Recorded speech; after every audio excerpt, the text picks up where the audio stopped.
Hey, this is Talking Real Estate with Mark and Terry. I'm Mark Snipe from Coldwell Banker, Howard Perry in Walston. And I'm Terry Carpenter with Coldwell Banker, Howard Perry, and Walston. And today you can see we are in our office as opposed to outside in Raleigh because it is already 90 degrees this morning. And we figured instead of coming to you all sweaty, we wanted to be cool and relaxed. Yes, it's a little bit cooler here in the office than it is in the downtown Cary, where Steam Coffee is usually our host. We always appreciate them, but today we Yeah. decided to be a little bit cooler. Yes, indeed, and more comfortable. So, Terry, what are we going to discuss today? So today I feel like, Mark, we should talk about not everybody's going to have cash to buy a house, right? I Right. mean, so you're going to have to get a mortgage and talk. So I feel like today we should talk about financing options. Okay. And so the first thing when you're going out and to buy a house, we've talked about this a couple of times. You obviously want to be very organized. And part of the organization is getting a pre-approval letter. And that's where you talk to whomever you will end up using as a mortgage broker or the source of your mortgage to get pre-approved for whatever the amount of money it is that you can have to purchase your home. Yeah, so it's always important to be pre-approved through a local lender. We recommend you may get two or three options. Yeah. Talk to people in the area. But when you're submitting a contract to offer a purchase home, you need to have that pre-approval, showing to the seller that you're really serious and can afford that home. Right. So what else? I think the next step and is something that every realtor should offer their client is the toolkit. Yeah, so there's lots of sources out there, especially on the internet and through our government does a really good job. There's a Consumer Financial Protection Bureau. They have created this your home loan toolkit. It's something that comes in really handy. It kind of shows you, kind of walks through what spelling out what you can afford. It has a couple worksheets in here, Mhm. and it just kind of walks through getting a home loan. Right? It's kind of the ABCs, and it's a great educational tool and something for you to have so you could better understand the process. And so the first two steps in your finance journey as you look to get a home is to, of course, always be organized, get your pre-approval, and then your realtor should offer up this home toolkit, which we think is very helpful and informative. Yep. So in today's discussion, we want to talk about financing options for your home loan and Mm-hmm. mortgage.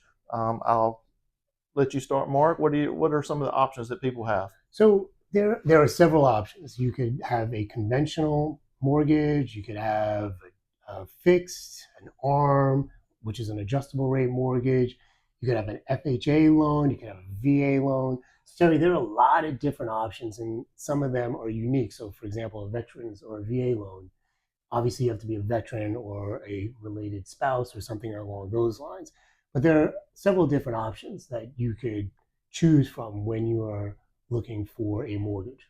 Right. So I think most people typically going to get a conventional loan. Mm-hmm. So they're more common. They're for people with higher credit scores, typically 620 over. Right. They come in 15 or 50-year terms, and then they can be either fixed. The interest rate can be fixed, Mm-hmm. or they can be an adjustable rate mortgage, right, which you don't see as much anymore, Mm-hmm. but it's still an option. And the thing about a conventional loan is you could put down a minimum of 3%, but you're going to pay something called private mortgage insurance, which could get expensive.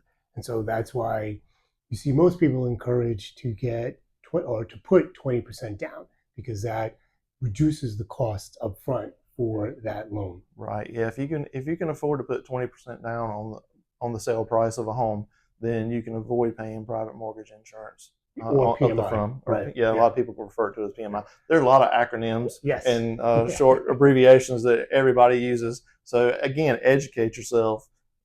Get a good lender that you can trust, and they'll help you, guide you on this.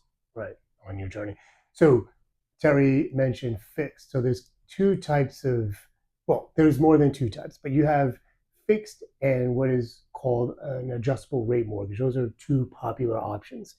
And so a fixed rate, I think Terry and I are most familiar with that because a fixed rate is, like Terry said, you have 15 or 30-year terms, and whatever your interest rate is, that'll be fixed throughout the term of the mortgage. And so Obviously, 2, 3 years ago, when interest rates were as low as they were, people were locking in fixed rate loans because of the low interest rate. So that was very advantageous. Right. And now that we have a little bit of a higher interest rate market, people might make different decisions. However, you have a fixed rate mortgage, which can be 15 or 30 years. And generally, it's whatever the interest rate that you lock in is what goes with you through to term. Right, that helps people budget. Right. Right, so Yeah, I mean, very you important. kind of know. I mean, there's a few adjustable things there with the insurance, homeowners insurance, but your monthly payment with a fixed rate, you're pretty much locked in to that amount, and you can budget for it in Right. the future. Right, I mean, because that's what most people are going to be concerned with is What do I pay what each am I month? paying every Right. month, And whether it's it's a car payment, a house payment, whatever. absolutely. But by having that fixed rate, you get locked in, Mhm. and you can always adjust it later. You can refinance, but Right. that's what the fixed rate, and that's why it's most popular. Right. It's predictable. It's Yes. predictable. And then you have the adjustable rate mortgage, which they come in different terms too. And you could have something called, say, a 5 year fixed, and then after that, it's an adjustable rate mortgage. And so those to me are a little bit trickier. If you have, say, a 5/1 arm, because maybe in this environment where you have a high interest rate, you might think, okay, interest rates are going down. So you're going to choose an adjustable rate mortgage because the rate, as it goes down, after a period of time, you'll start paying less. And generally, these mortgages, the interest rate fluctuation is capped on the upside. I don't really know if it's capped on the downside. I mean, Yeah, I'm I'm not not, sure yeah, either, but I think the biggest lesson I think you take from that is if most people are not gamblers, right? I mean, to me, an arm is a little bit of a gamble. hmm Is nothing, it's going to change, and so life changes. You can predict today, right? So you know what you can afford. right, Again, that's why I typically use conventional. right, But there are options out there because if you can't afford it today, then that may be that adjustable rate. Uh, is you can predict your future, what you right, can afford.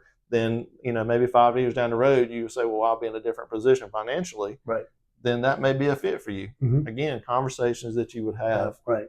with a lender. Right. All right, Terry. So we have federally backed loans. So I'll start with FHA. I'll just kick it off with that. And so FHA stands for Federal Housing Administration. And these loans are typically for applicants with lower credit scores. Generally, you can qualify for an FHA loan with a credit score as low as 580. Mm-hmm. And the minimum down payment is about 3.5%.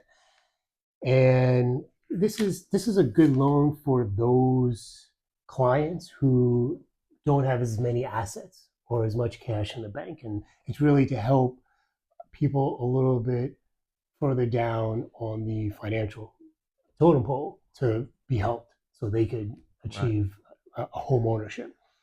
Right. And So people with lower credit scores, we obviously still want people to be able to afford a home. They're going to pay a little bit more in the Right. long run, Right. but they still have to be able to get off on a good foot. And Right. FHA is an option for those people. And they're going to be able to build some wealth Yes. with that asset. And so if your credit score is even lower than 580, the requirement for your down payment will be a little bit higher. Generally, it's about 10%. And with an FHA loan, you're going to have mortgage insurance. There's going to be a mortgage insurance premium that the government requires for most buyers. And so that's just kind of a high level take on an FHA loan.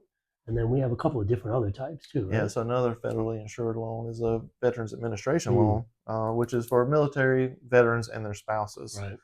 So obviously you must qualify with that first. Typically, it's a zero down payment program, but the property many times has to meet strict guidelines Yeah. from the Veterans Administration. It is, credit score is not necessarily a thing for that. It's more about the service, being a veteran. Mhm. But they typically going to like to see a credit score of 620 or Right. higher. Kind of like a conventional. Yeah, exactly. So, and we don't want to go too deep into this. There are certain attributes of a VA loan that are unique, and if you are a veteran, getting with a loan officer that can really explain the ins and outs, I think, would be really helpful. Right, as well as working with a realtor that's familiar with Yes. with dealing with the VA loans because there are specifics Right. that have to be met by everyone involved in the Mhm. transaction. Right. So it is definitely something, but it is a great program for those that have served Yeah, our men and and their women that serve. spouses. Yeah, and then you have USDA loans. Right. So the United States Department of Agriculture has a program as well for properties that are in more rural counties Right. or rural areas of not only North Carolina but all over. It's a federal program, Mhm. but that is helping the rural areas grow. I Right. mean, it's typically for people as well with lower credit scores, but it's more about the area and the area that is in the properties in. So again, there's lots of guidelines, a lot of restrictions, Mhm. but reaching out to a lender or working with a realtor that's familiar with those areas, again, you may be able to find something and qualify for that kind of for a Right. And mortgage. one of the things as we were kind of looking this up was that rural, it is a definition, and it'll depend on where you're looking. What would be considered rural? Right. So you could be in a city or a municipality that has an urban like an urban setting which wouldn't qualify, but then you go a little bit further out in that same zip code or City address. city address, and Right. you'll be able to qualify for a USDA loan. Right. I'm not exactly familiar with Durham, but so Durham is a county and a city. Mhm. So there's areas outside of Durham that have Right. a Durham address, Right. but that is probably considered And I rural. don't think that's true that you're not familiar with Durham, because I feel like you know every corner of Durham, and so folks don't listen to this. I have probably this driven there once or yeah, twice. a lot. So, Okay, and then so those are the kind of the three federal backed loans that we wanted to talk about. You have the FHA, the USDA, and the VA. Right. And so now what we want to talk about are some of the home buying programs specific to North Carolina. Right. So North Carolina is great about helping those that want to buy homes, and Right. so there's lots of programs available for home buyers here. So now we're going to discuss some North Carolina homebuyer programs, and there are three that we want to really touch upon. The first is the North Carolina Home Advantage Mortgage. Essentially, this offers the homebuyer who qualifies assistance up to 3% of the loan amount for first-time or move-up buyers, which I thought was interesting. You can have move-up buyers That's too. right. Yeah, that's pretty neat. Yeah, so I think that's pretty cool. And then we have So this one is a program that I like to pitch when we do open houses and things. It's the North Carolina First Home Advantage down payment assistance. There are certain qualifications that you have to meet. Mhm. The property also has a certain limit of price, but again, it's definitely worth exploring Oh yeah, before you make an offer to see if you can qualify for that. absolutely. And that's you get $15,000. I don't know if you said that. Up to $15,000, yeah, for closing costs. Yeah, And then the so other it's a thing is, significant amount of money. yeah, I feel like that's a lot of money. And then it's for first-time home buyers, but there's a catch, because if you haven't lived in a residence that you own for 3 years, you can requalify.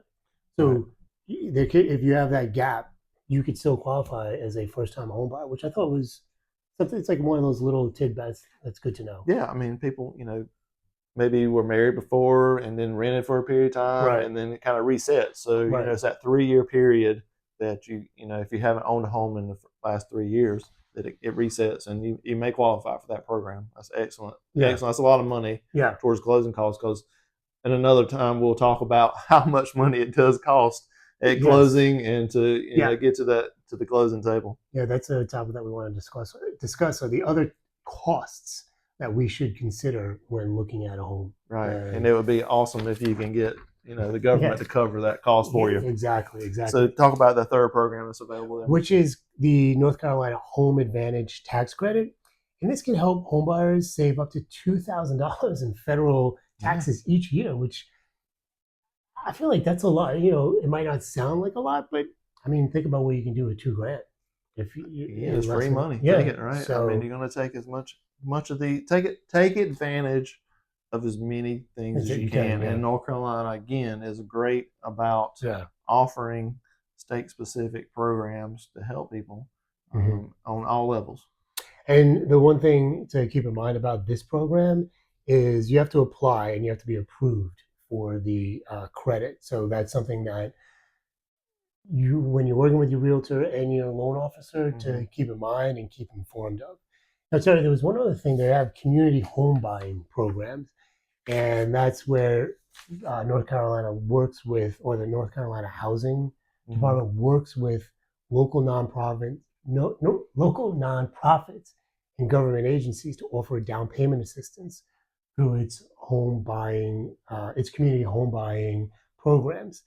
So we don't want to get too deep into that, but it's something that you could consider or should consider depending upon your situation. Right. And just Again, a know it's good out there. lender, a good realtor, they can kind of guide you and lay out the Right. information for you to at least be knowledgeable and educated on what programs are out there for Right. you that you may qualify for. Right. Always good to know, what you can qualify for and take advantage of those programs. Yeah. Absolutely. And so I feel as though, kind of as we sum this up, it's important to know that there are many different options out there for financing your home. And then also, North Carolina offers some programs for first-time home buyers that are advantageous, and that one should keep in mind when going down this path.